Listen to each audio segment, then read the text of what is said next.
Alright ladies, this screencast is going to pick up with the event that actually brings the United States into World War I, and that event is known as the Zimmermann telegram. Now it is an actual telegram, a type of letter, okay, also referred to as a Zimmermann note, but it was sent from Germany to Mexico. And in this telegram, Germany is essentially offering Mexico an alliance. They are seeking out an alliance with Mexico. And what Germany basically wants Mexico to agree to is, in the event that the United States goes into and launches into World War I, Germany assumes, of course, that the U.S. will side with the Allies, since we pretty much already have, making us an enemy of Germany. In the event we, launch war against Germany, Germany wants Mexico to invade and attack the United States. And as incentive, think about what, Germany could offer or what Mexico would have against us. Note that, as we discussed in previous semester, we have a lot of territory from Mexico. So Germany basically says, if you agree to this alliance, in the event we win the war, we'll help you get some of your land back. Texas, the Mexican cession, we'll carve that out of the United States and give it back to you.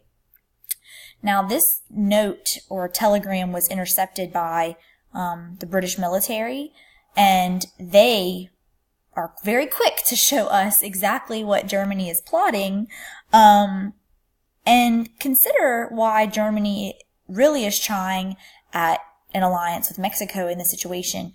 It doesn't necessarily think of Mexico as this superpower, but Mexico is in our hemisphere. They are a neighboring country. They would be a very large distraction for us against fighting Germany. We'd be kind of more stuck at home fighting our neighbor, allowing Germany to continue to thrive in the war. So they definitely have an agenda here.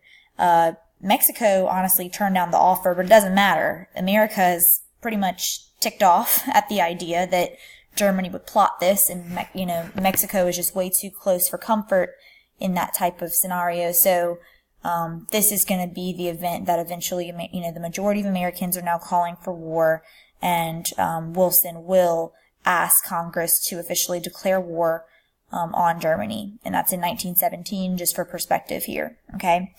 So what do we offer in this war? We do have a powerful navy at this point. We did not have a very large army, and we'll talk about how we come to address that. But our biggest contribution by far was money.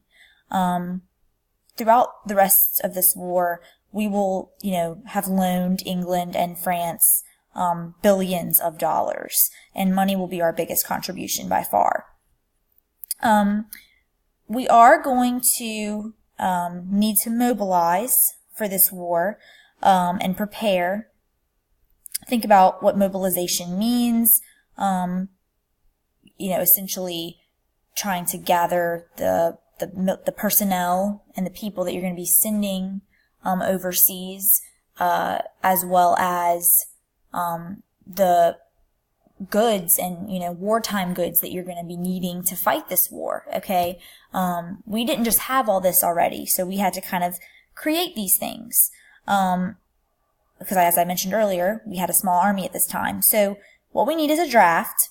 So Congress is going to pass a Selective Service Act, which will, require men who are 18 and older to register with the government, and then from there they'd be randomly selected for the draft.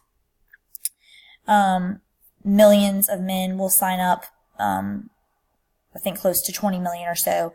Only 3 million will actually get drafted. This is not the same, numbers that we're going to see in World War II later on, but still very effective at raising our army size.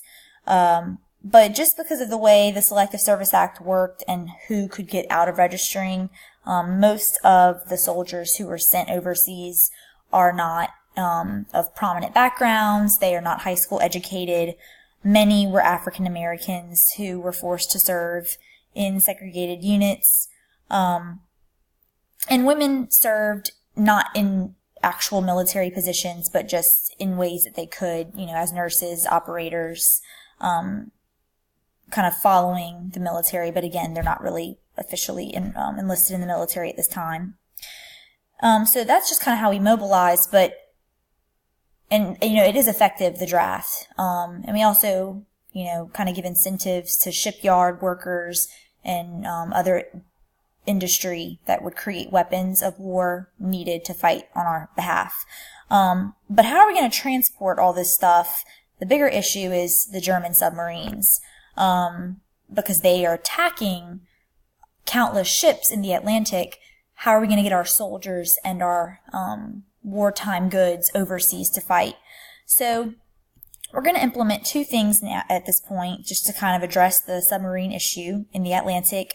That's going to be the convoy system, in which you had merchant ships kind of escorted with like heavily militarized ships, naval ships, basically making sure that German submarines will not attack any sort of ship carrying goods, just safety in numbers kind of approach. And that is effective because shipping losses will be cut in half by the end of that year that they began this convoy system. So that was effective. The other thing is that the U.S. Navy is going to implement a mine barrier across the Atlantic, kind of preventing, and when I say across the Atlantic, it's a specific spot. It's kind of across like the North Sea, which is more of like northeastern Europe. Okay, but basically that's where Germany's kind of launching out of with their submarines. We're kind of barricading them in, if you will. You don't have to know all that, but just for perspective. But a mine barrier, we're talking about like the mines. Maybe you remember the scene from Finding Nemo where the torpedo accidentally launches and starts heading towards one of those pokey balloons and explodes. That's a mine, left over probably from a war like this. So that makes it obviously very harder, much harder for the German submarines to easily navigate the Atlantic waters. All right, so we're going to talk about kind of the conclusion of this war now, just in a nutshell. But part of that is the Russian Revolution. I'm not going to go into a super deep history with this, just little quick cliff notes. But it is pretty interesting, and it is important that it's taking place at this time. And it's an important part to the conclusion of the war as well. So Russia actually has to pull out of World War I a little bit early. They're having problems at home, an actual revolution at home. Russia was probably one of the weakest powers of World War I because it's just not being run efficiently. I mean, it's just such a big country.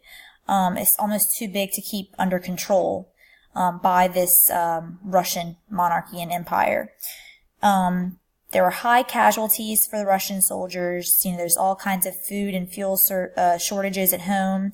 And so the Russian people really are kind of wanting out of this war. They are not wanting to remain in this war any longer. They are beginning to protest and speak out against the war. And the, Russian leader, the Tsar, who's Nicholas at the time, he is not having that. He basically has no intention of pulling out of this war. So the demonstrations are going to begin to escalate to the point that the Tsar and his family are forced to step down, vacate power. Power is turned over to the Duma, which is kind of like the Russian parliament. They're like the Russian Congress, okay? But the parliament itself isn't very experienced. So what's going to happen is the event known as the Bolshevik Revolution, led by one Vladimir Lenin. Lenin and his followers call themselves the Soviets. They will basically, they mainly consist of like former soldiers, workers, the working class. They're going to kind of form their own committee to challenge the Duma. They eventually force the Duma out and take control for themselves. The first thing the Soviets are going to do when they do gain control of the Russian government is pull Russia out of the war. And the next thing they do is strongly change the Russian government to reflect a socialist or communist government, as Lenin himself was a very radical communist, okay? And this is going to be the start of the Soviet Union, okay, if you know that history. So Russia and the Soviet Union are the same place, but they exist during different times. When Russia turned communist, it becomes known as the Soviet Union. So we're bye-bye Russia for now, like in World War I, but also as the country, because Russia is now not existing any longer. It's now the Soviet Union pretty much through the rest of the semester. It won't go back to being Russia until the 1990s, and we'll talk about that at a later time. Okay, so the war will be won. Honestly, once Russia pulls out, the Germans are kind of forced to focus on the Western Front. Not much is really happening on the Eastern Front anymore, where Russia was located.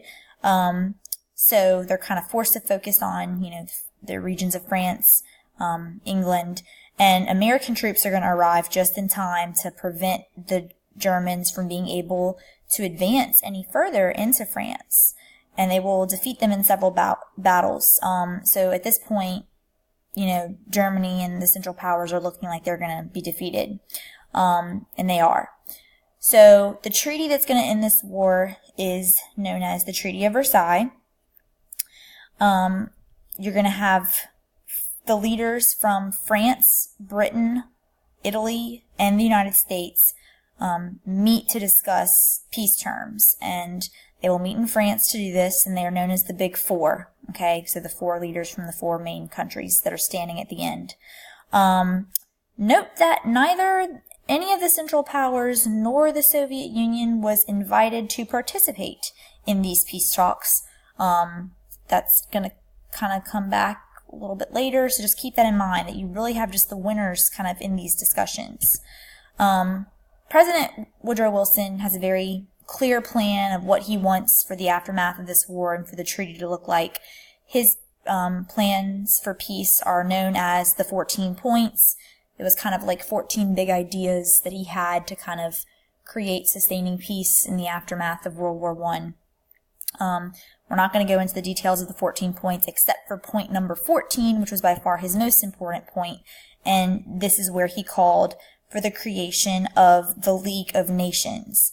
The League of Nations was a call, or would have been, what he's calling for anyway, is an international diplomatic body that would, resolve issues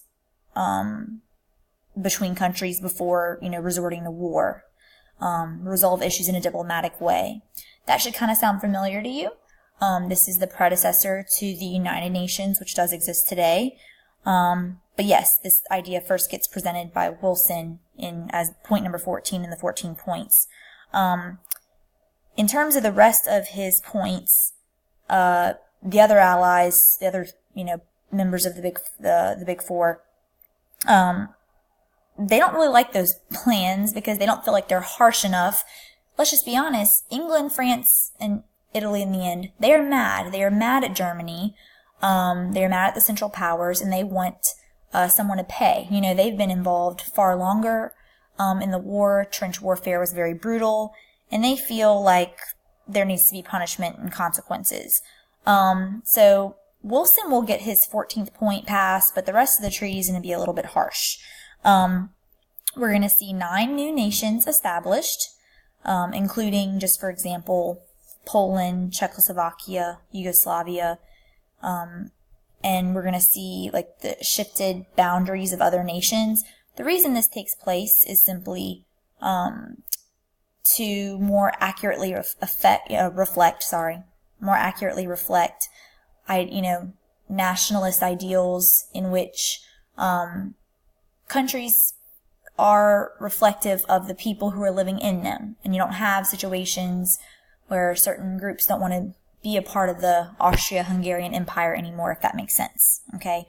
So you see new countries created that were once a part of bigger empires. We're also going to see some pretty harsh consequences on Germany. Germany is no longer allowed to maintain an army. Germany is also forced to return some territory back to France, the Alsace-Lorraine. And Germany was required to pay huge penalties in the form of money. These are called reparations, war damages, if you will. Billions and billions of dollars that, quite frankly, they cannot afford. This treaty had strong opposition from the U.S., and we will actually never sign it.